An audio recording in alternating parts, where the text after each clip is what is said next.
Para saudara dan saudari yang Tuhan cintai, selamat pagi dan selamat bertemu lagi dalam Renungan Harian edisi hari Jumat tanggal 23 Oktober 2020. Mengawali hari yang baru ini, kita hendak mendengar dan merenungkan sabda Tuhan. Marilah sebelum kita mendengar dan merenungkan sabda Tuhan, kita berdoa. Dalam nama Bapa dan Putra dan Roh Kudus. Amin. Allah Bapa kami yang maha bijaksana, perkenankanlah kami memahami tanda-tanda zaman. Berilah kami hati yang murni, agar dapat melihat dan menikmati kehadiran-Mu di tengah-tengah kami, dan mewartakannya kepada siapa saja, supaya orang berpengharapan lagi dan dunia menemukan kedamaian sejati. Bersabdalah ya Tuhan, kami siap untuk mendengarkan. Terpujilah Engkau Bapa, Putra dan Roh Kudus, kini dan sepanjang segala masa. Amin.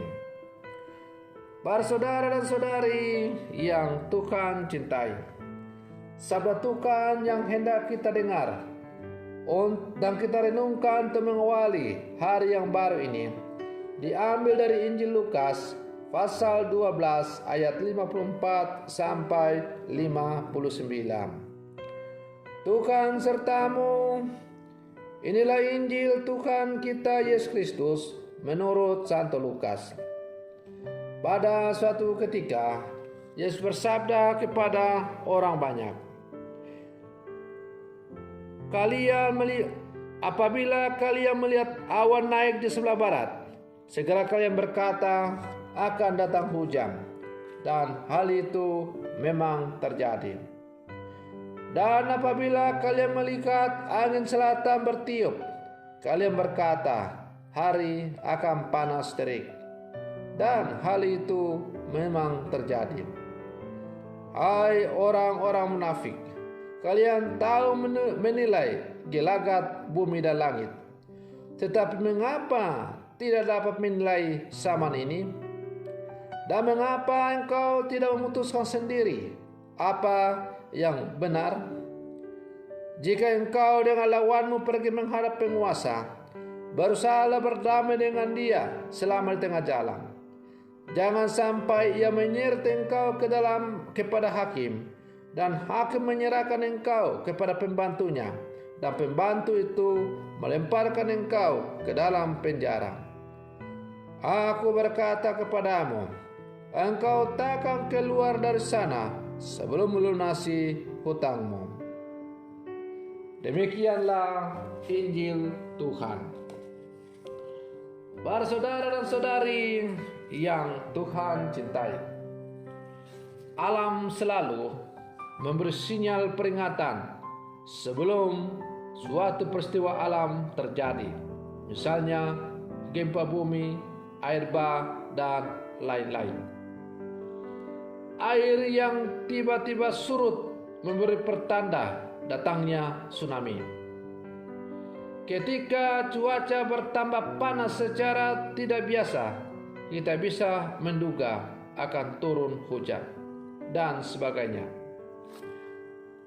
Ada juga orang yang bisa membaca pergerakan bintang dan mengerti apa yang akan terjadi. Pengalaman membuat kita memahami tanda-tanda itu. Hal yang sama berlaku dalam relasi kita dengan Allah. Pengalaman membuat kita mengenal Allah dan mengerti apa yang dikehendakinya. Para saudara dan saudari yang Tuhan cintai, Yesus mengkritik orang-orang yang begitu pandai menilai gejala alam dan tanda-tanda zaman, tetapi tidak punya kepekaan dan keterbukaan untuk berdamai. Di sekitar kita ada kisah-kisah orang-orang berumur dewasa dan berpendidikan tinggi tetapi bertikai, ribut tak berkesudahan dan saling menuntut, yang mungkin membuat orang lain berkomentar, kok seperti anak kecil. Wah, katanya orang terdidik, tetapi kelakuannya seperti orang tidak sekolah. Boleh jadi kepandaiannya malah dipakai untuk memanaskan bara api permusuhan. Yesus mengingatkan bahwa orang yang tidak mau berdamai akan menjadi orang yang terpenjara dalam derita dan luka permusuhan itu sendiri. Seiring dengan itu, Rasul Santo Paulus mengingatkan bahwa kita adalah orang-orang yang dipersatukan. Satu Tuhan, satu iman, dan satu Allah. Sebagai satu kawanan, Santo Paulus menunjukkan cara hidup yang sesuai, yaitu rendah hati, lemah lembut, sabar, dan saling membantu. Para saudara dan saudari yang Tuhan cintai, kita hidup dalam rentangan waktu yang terbatas. Karena itu segala hal yang kita dengar, lihat dan alami hendaknya selalu dipandang dalam perspektif anugerah. Jika waktu adalah anugerah Allah untuk hidup manusia, maka sikap yang layak dikembangkan adalah menggunakan waktu secara efektif untuk membangun persekutuan dengan Allah, bersolider dengan sesama, dan melakukan berbagai kebajikan yang berkenan bagi Allah dan sesama. Maka Yesus meminta para murid untuk mengembangkan keterampilan dan sikap kritis menilai zaman, agar orientasi hidup yang terarah kepada Allah dan kebahagiaan kekal tidak dikaburkan oleh cara pandang dan tawanan dunia yang kelihatan menarik, tetapi ternyata palsu dan menyesatkan. Para saudara dan saudari yang Tuhan cintai, imitasi, mental instan, dan jalan pintas adalah fenomena perilaku kebanyakan orang zaman ini yang disukai karena dianggap murah, mudah dan cepat, padahal sikap dan cara pandang demikian tidak menghasilkan karakter hidup Katolik yang menghormati proses, perjuangan, dan otentik yang benar. Sebagai murid-murid Yesus, kita hendaknya selalu kritis pada perkembangan zaman dan tetap mengembangkan pola hidup ugah hari dalam menghadapi tawaran dan arus perkembangan zaman yang begitu dahsyat. Tuhan sudah menganugerahkan kita Roh Kudus yang mengandung daya untuk membaca tanda-tanda zaman ini.